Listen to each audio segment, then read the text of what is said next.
darkness and despair, the people cried out for a Savior who was not yet there. The heart was fixed on prophecies foretold. The angel came and spoke a word that Mary's heart took hold.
The greatest fear she had ever known. And in the midst of fear, you can still be free. That God is reaching out with His hope and His peace. Believe that He is here with love that casts out fear. Have faith in the unknown. No, you'll never be alone.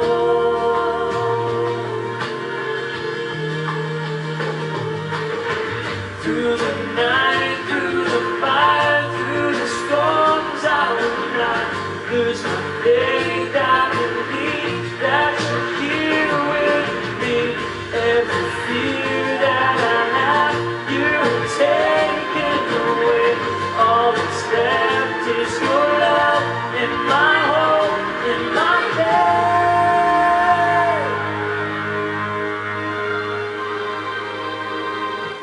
Believe that I am here with love that casts out all your fears. Have faith in the unknown. Though you'll never be alone. Believe that He is here with love that casts out all your fears. Have faith in the unknown. Though you'll never be alone.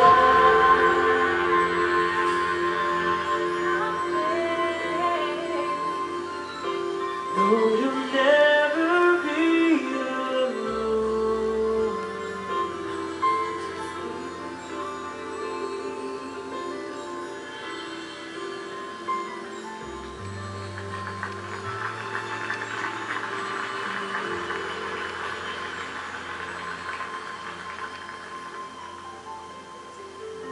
Long ago, 2,000 years ago, imagine with me what it was like in our world.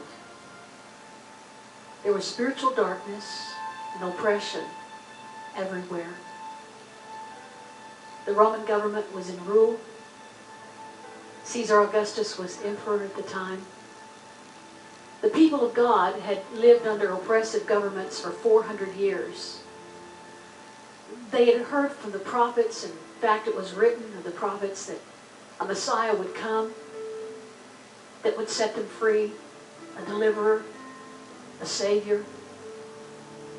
But it had been so long their hearts began to feel a hopelessness. They lived in fear under the cruelties of the government that they were under. Micah, Isaiah, all the other prophets, prophesying that this Messiah was to come and how he was to come. But the people, because they had not heard from God in so long, they began to become weary and in despair, wondering when it would happen. Isaiah wrote, "The people who live in darkness shall see a great light. Those who live in the shadow of death, light will dawn upon them." Later, when Jesus did come, Matthew recorded that he was the fulfillment of that prophecy. The psalmist wrote how that the habitations of darkness are full of cruelties. The people of God were kept in poverty. Though they worked hard, they were never allowed by the government that they were under to rise above a certain place. And so there was poverty. There was fear because they didn't know if a Roman soldier might come to their house and take one of their loved ones away, many times for unjust reasons. Again, living in fear, not knowing day to day what the future held for them. There's oppressive governments even in our world today where people live in fear. They live in cruel settings. But you know, you think about it, there's places of darkness in every nation of our world. In fact, in every city in our world, because there are people that many times sit in their homes and they live in fear of abuse, or they live in a sense of despair of being captive to some addiction, or maybe in grief over loss, or they sit in darkness and hopelessness, not knowing if God knows they're there. But Jesus comes to give us a promise that there's still hope. Hope in Him.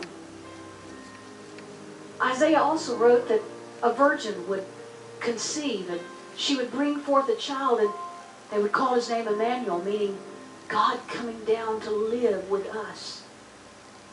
Later, Matthew recorded how that an angel came to a virgin Mary. He said to Mary, "Mary, you've been chosen to bring the Savior into the world. You will call his name Jesus because he will save people from their sin. But he'll also be known as Emmanuel, meaning God with us," to fulfill Isaiah's prophecy. Sometimes people wonder the validity of the Bible. They question, is the Bible true? Can you really believe it? Well, it's the only book that's ever been written where men heard from God and they foresaw events that were going to happen, and they wrote them down. And then hundreds of years later, those events happened just as they prophesied. In fact, even still today, prophecy is being fulfilled all around us that was written in the Bible thousands of years ago. Not only is prophecies being fulfilled, but promises are being fulfilled. When the angel said to Mary that she would have a child, she said, "How can I, as a virgin, have a child?" He said, "Mary, with God, nothing is impossible." You see, that promise is still for you and I today.